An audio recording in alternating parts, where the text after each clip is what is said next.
en réponse au plan stratégique voulu par la direction.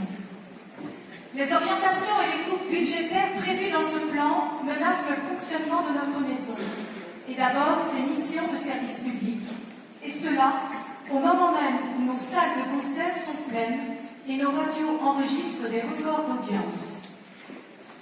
Dans cette logique, le chœur de Radio France, une des 4 formations musicales permanentes de la Maison Ronde et unique chœur à vocation symphonique en France, devrait voir à nouveau ses effectifs réduits d'1 tiers d'ici à fin 2022.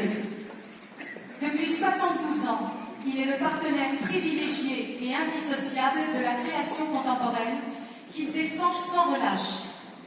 Amputé, il ne pourrait plus interpréter un répertoire symphonique choral qui fut l'idée même de sa création.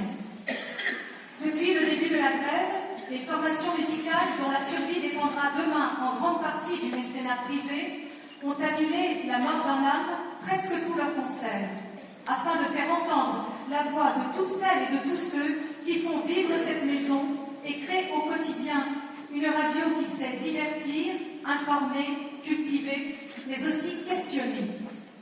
Pour le chœur, comme pour l'orchestre philharmonique ou l'orchestre national, le concert live est ce moment unique, porteur d'émotion et de partage avec le public. C'est une de nos missions qui demain sera menacée. Nous tous, musiciens, y consacrons notre vie, nous le revendiquons. Nos missions de service public n'ont pas de prix. En assumer le coût, c'est le devoir d'un État qui fait de l'exception culturelle française un de ses étendards.